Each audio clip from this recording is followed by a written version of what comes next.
যাদেরই মাছি তাড়ানোর কথা তারা নিজেরাই মাছি হয়ে যায়, যদিও তাদের হাতে মাঝে মাঝে হাত পাখা শোভা পায়। মাছিরা অগ্নি পরীক্ষায় অগ্নিবর্ণ হতে পারে না। অশ্রুলোচনের ভিতরেও মাছিরা অশ্লীল নাচে। ছড়িয়ে ছিটিয়ে থাকা খাবার দেখলে মাছিদের বোবো শব্দ বাড়ে। ভাঙ্গা কাঁঠালের গন্ধে মাছিরা উন্মাদ হয়ে যায়। পিকদানি থেকে মাছিরা উড়ে এসে বসে। রোগ মুক্তি হবে কিভাবে? এইখানে মাছিদের দেহ চর্চা চলে। মাছিরাই তরতাজা ও স্বচ্ছন্দ।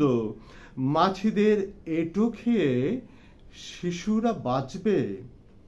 মাছিদের কোনো গুপ্ত রহস্য নেই, লোভে তাদের উপকথা।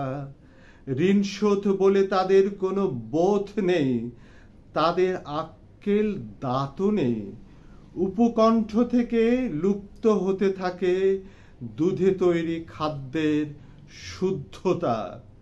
উপরিতলের যে উপসর্গ নিয়ে আছি সেখানে আত্মপ্রকৃতি নেই, আছে শুধু মাছি। যাদের মাছি তাড়ানোর কথা তারা নিজেরাই মাছি হয়ে যায়।